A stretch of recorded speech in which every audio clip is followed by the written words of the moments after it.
자, 반갑습니다. 자, 이번 주에도 기계제도 수업을 진행하도록 하겠습니다.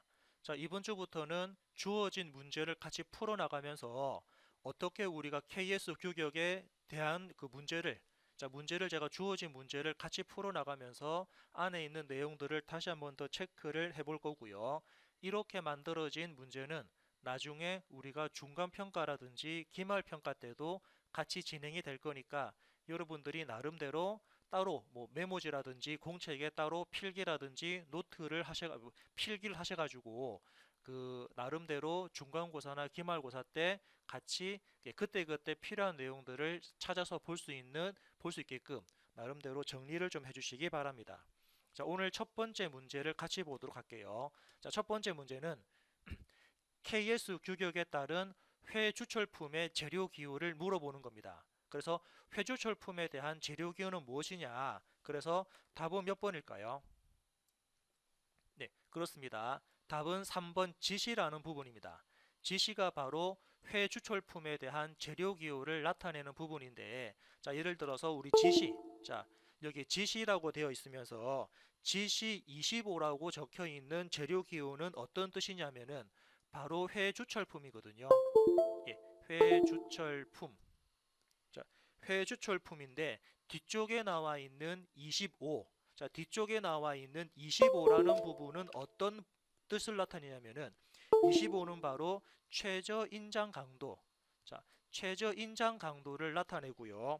이때 단위가 뭐냐면은 25 해가지고 킬로그램 F per 밀리미터 제곱이라는 단위를 가지고 있습니다. 그래서 여러분들이 요거에 대한 회주철품에 대한 재료 기호를 잘 체크를 해주시면 될 것 같고요.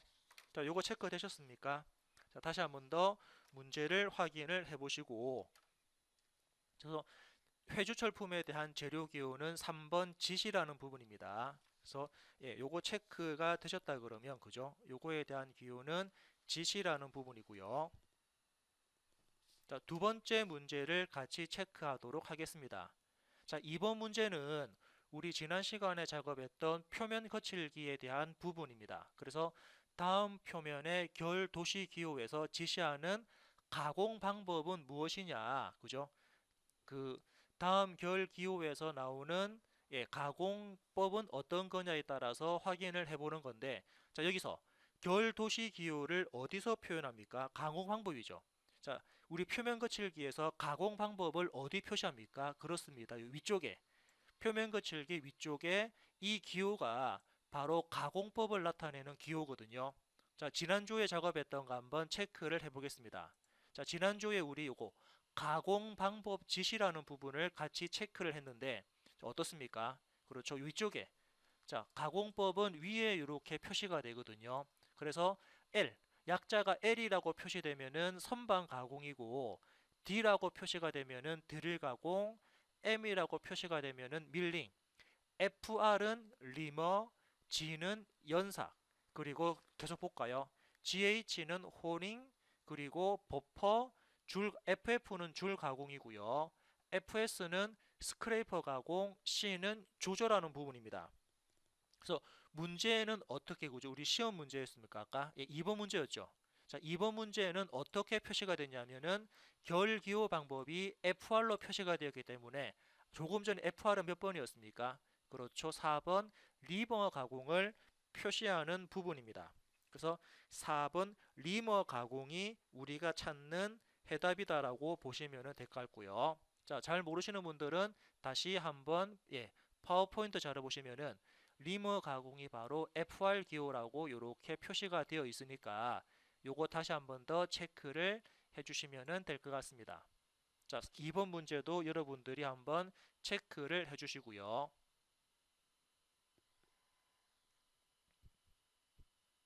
자, 다음은 3번 문제입니다. 자, 3번 문제는 다음과 같은 삼각법으로 나타난 정투상도에서 그죠? 여기 오른쪽에 나와 있는 평면. 자, 얘가 평면도고 얘가 측면도거든요. 평면도와 측면도에 따라서 알맞은 평면도는 어떤 그림이냐, 평면도가 어떤 그림인지를 이렇게 나타내는데 자, 요거는 아마 여러분들이 도면을 보시면서 형상에 대한 공간 감각이라든지 3차원 개념을 잘 이해하신다 그러면 앞에서 봤을 때는 이런 그림입니다. 물체를 어떠한 물체를 앞에서 바라보면은 이런 모양이고 어떤 물체를 오른쪽에서 바라보게 되면은 이렇게 나와 있는 부분이다라고 표시한다 그러면 과연 위에서는 어떻게 표시가 될까라고 확인을 해야 되거든요. 참고로 우리 이렇게 일반적인 선 같은 경우는 바로 눈으로 직접적으로 보이는 모서리를 표현한 선들이고요. 지금처럼 이렇게 점선, 자, 점선으로 표현된 부분은 우리 제도에서는 은선 또는 파선이라 그래서 숨어 있는 선을 나타내는 건데, 그죠? 점선 부분은 눈에 보이지 않는 선을 나타내는 부분입니다. 그러면 이 그림을 기준해 가지고 대략적으로 한번 3차원 모델을 그려서 실제로 어떻게 작업되는지를 한번 보도록 하겠습니다. 자, 지금 제가 띄운 프로그램은 3차원 형상을 우리 오토캐드처럼 2D로 그리는 게 아니고 어떤 물체를 3차원으로 표현을 해주는 그림이거든요. 자, 지금은 형상에 대한 치수라든지 크기가 전혀 없기 때문에 그냥 제 임의대로, 그죠? 이렇게 치수는 제 임의대로 이렇게 작업을 좀 진행을 해서 3차원 형상이 어떻게 생겼는지 대략적으로 한번 표현을 해보도록 하겠습니다. 자, 주어진 그림을 자, 3차원으로 표현을 하게 되면은 아마 대략적으로 이런 그림이 되지 않을까 싶거든요. 그래서 지금은 제가 치수 없이 그림을 그리고 있습니다. 왜냐하면 지금은 그냥 형상에 대한 모양만 보는 거니까 실질적인 모양이 이렇게 생겼다라고 우리는 판단을 할 수 있거든요. 그래서 대략적으로 이렇게 그림이 그려져 있고요. 또 예를 들어서 제가 추가적으로 추가적인 그림을 계속적으로 한번 표현을 좀 해보도록 하겠습니다.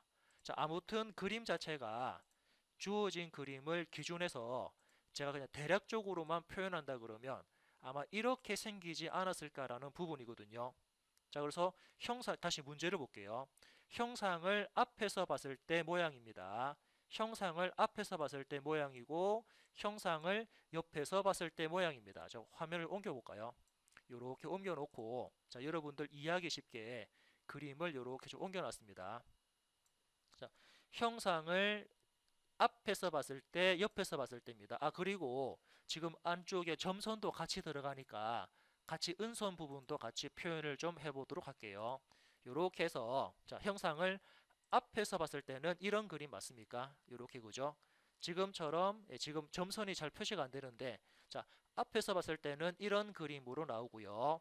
형상을 우측에서 바라보니까 지금처럼 이런 그림 나왔습니다. 그죠? 형상이 우리가 봤던 것처럼 정면에서 봤던 거, 측면에서 봤던 모양을 제대로 이렇게 표현했죠. 앞에서 본 모양, 옆에서 본 모양. 자, 그러면 이제 이 영상을 실질적으로 주어진 문제가 뭐냐면 평면도에서 보게 되면 어떤 그림이냐라고 하니까 자, 평면도는 지금 보시는 것처럼 바로 이 그림입니다. 이렇게 보이는 부분이 답이니까 자, 평면도는 어떤 그림일까요? 자, 여기서 문제에서 주어진 답은 몇 번이겠습니까? 그렇죠. 평면도는 답이 2번이 되나요? 이렇게 2번에서 보는 그림이 바로 우리가 원하는 평면도에 대한 그림입니다. 그래서 3번 문제였죠. 자, 3번 문제에 대한 정답은 바로 2번입니다. 이렇게 우리가 3차원 형상에 대한 부분들을 같이 체크를 해줄 수가 있습니다. 그래서 3번 형상도 공간 개념이라든지 전체적인 3차원 개념만 가지고 있다 그러면 3번 문제도 수월하게 풀 수가 있을 것 같고요. 자, 이것도 한번 나름대로 체크해서 정리를 해주시기 바랍니다. 자, 체크되셨다 그러면 이번에 4번 갈까요? 자, 4번 문제는 현재 이렇게 나와 있습니다. 자, 4번 문제는 다음 투상도 중에서 KS 제도 통칙에 따라서 올바르게 작업된 투상도는 자, 올바르게 작업된 투상도를 물어보는 부분입니다. 그래서 여기서 나름대로 여러분들이 그 도면을 그릴 때 어떤 그림이 제대로 된 그림인지 한번 체크를 해주시면 될 것 같습니다. 자, 어떤 그림이 제대로 표시가 되었을까요? 예, 자, 답은 자, 그럼 전체적으로 한번 보겠습니다. 자, 그러면은 자, 4번부터 한번 볼게요. 4번부터. 자, 4번부터 한번 본다 그러면 4번에 대한 부분은 어떻습니까? 자, 4번에 대한 부분은 어디가 잘못되었는지를 보니까 아마 이 부분 같거든요. 자, 지금 자, 여기 안쪽에 나와 있는 이 그림 있죠. 안쪽에 나와 있는 이 그림은 아마 같은 부품이거든요. 자, 일단 그림만 봤을 때 우리 보통 지금 4번입니다. 자, 4번 같은 경우는 보통 같은 부품들은 자, 보통 같은 부품들은 해칭에 대한 방향과 해칭에 대한 간격을 동일하게 잡아주는데 4번은 이 간격하고 방향이 서로 동일하지 않기 때문에 자, 답은 4번은 일단은 아니고요. 그럼 3번 볼까요? 자, 3번 부분은 어떻게 되어 있습니까? 자, 3번 부분은 안쪽에 자, 구멍 안쪽에 이렇게 선이 나와 있거든요. 그래서 3번은 그죠? 구멍 안쪽에는 선이 있으면은 안 됩니다. 그래서 3번 안쪽에 구멍 안쪽에 선이 있기 때문에 3번도 잘못된 답이 될 거고요. 자, 2번을 볼까요? 자, 2번을 보니까 어떻게 되어 있냐면은 일단 여기 오른 왼쪽에 나와 있는 부분은 제대로 이렇게 그죠? 부분 단면이 제대로 만들어져 있는데 오른쪽 같은 경우도 부분 단면이 표시된다 그러면 자, 오른쪽 부분에도 표시가 된다 그러면 그죠? 부분 단면도가 현재 보니까는 한쪽만 돼 있거든요. 그래서 부분 단면도죠. 예. 제도에서 나오는 부분 단면도가 한쪽으로만 예, 한쪽으로만 일단 표시가 되어 있기 때문에 이것도 일단은 잘못된 부분입니다. 자, 그렇다면은 답은 몇 번일까요? 그렇습니다. 답은 1번. 1번에 대한 부분 단면도는 1번에 대한 부분 단면도는 올바르게 제도에 맞게 표시가 되었습니다. 자, 이렇게 그래서 답은 자, 답은 몇 번일까요? 그렇습니다. 4번에 대한 답은 1번입니다. 그래서 제가 방금 이렇게 정리한 부분들 여러분들이 나름대로 이렇게 그죠? 이런 부분들 단지 그냥 문제만 보고 4번에 대한 답은 1번이다. 그래서 왜 1번인지 그런 부분들을 나중에 체크를 해주시게 되면은 좀 더 수월하고 나름대로 제도에 대한 이론 부분을 체계적으로 잡을 수 있기 때문에 요거에 대한 답은 무조건 답이 1번이다. 이렇게 그냥 판단하지 마시고 왜 답이 1번인지 그리고 다른 부분들이 왜 답이 틀렸는지를 나름대로 한번 정리를 해주시면 될 것 같습니다. 4번 부품도 한번 이렇게 체크를 좀 해주시고요.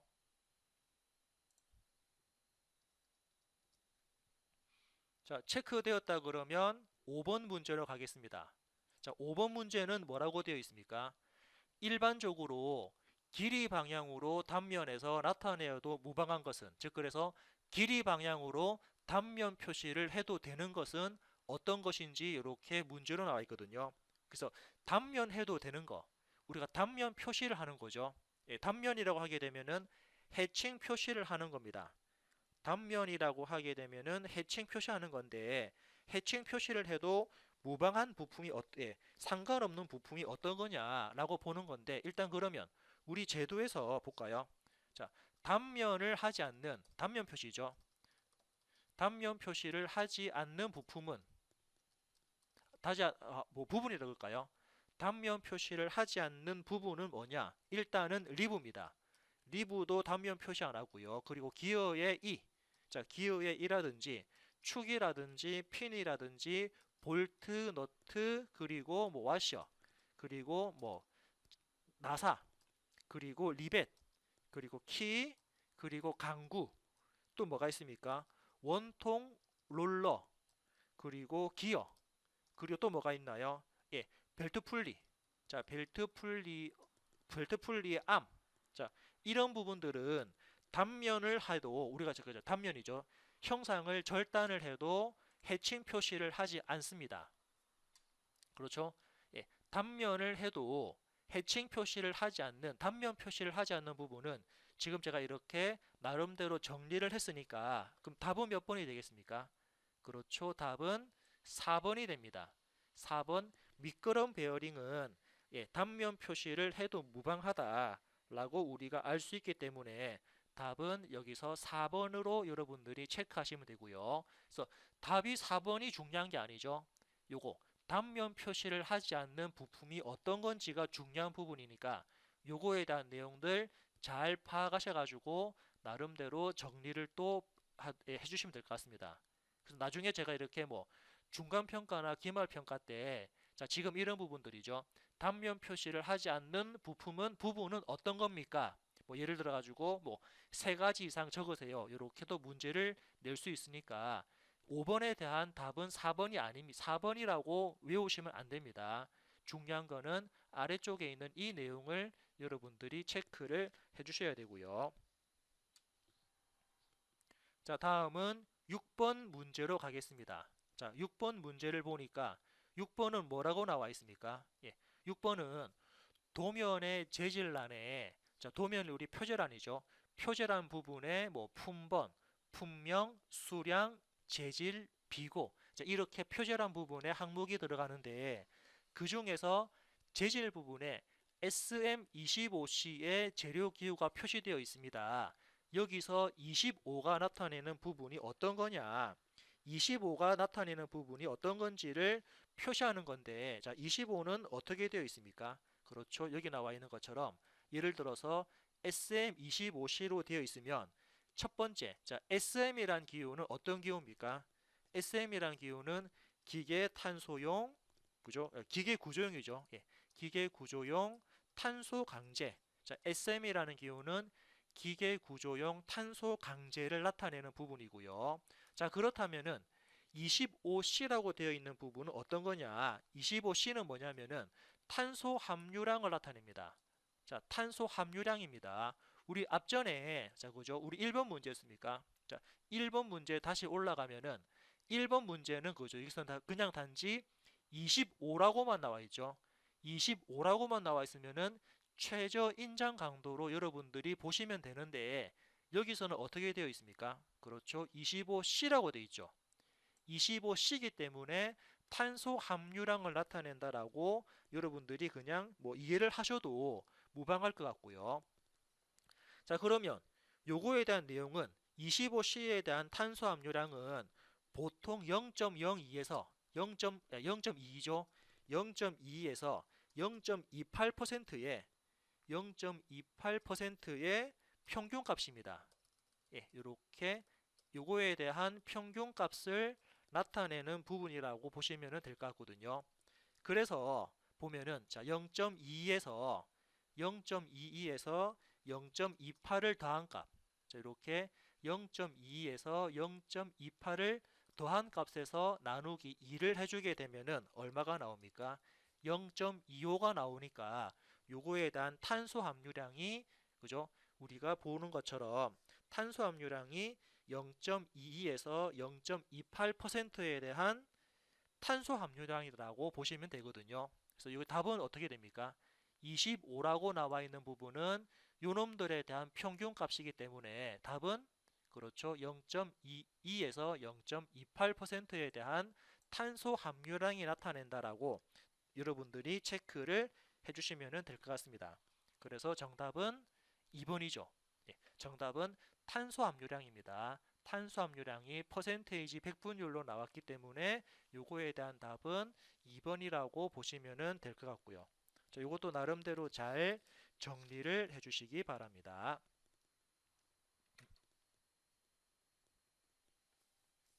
자, 정리가 되셨다 그러면 이번에 7번 문제 한번 볼까요? 자, 이제 7번 문제로 가겠습니다. 자, 7번 문제를 보게 되면은 자, 7번 문제는 현재 이렇게 나와 있거든요. 자, 7번 문제를 좀 이렇게 자, 7번 문제를 보면은 자, 그림과 같은 기하공차의 해석으로 올바른 것은 어떤 거냐? 라고 봤을 때, 자, 올바른 값은 어떤 겁니까? 자, 첫 번째는, 자, 첫 번째 앞쪽에 나와 있는 이 기호는 어떤 기호입니까? 자, 이 기호는 우리가 보는 것처럼 어떤 기호죠? 그렇습니다. 평행도입니다. 자, 이 기호는 평행도에 대한 부분입니다. 그래서 평행도니까 일단은 여기 대칭도, 자, 여기 보시는 것처럼 여기서는 대칭도라고 표시되어 있죠. 그래서 일단은 1번은 아닙니다. 그리고 3번을 보니까 3번에서도 대칭도라고 나와 있죠. 대칭도가 아니라 그랬습니다. 자, 지금 우리가 보고 있는 요거는 어떤 거? 바로 평행도입니다. 우리가 보고 있는 거는 바로 평행도이기 때문에 평행도에 대한 기호를 나타내고요.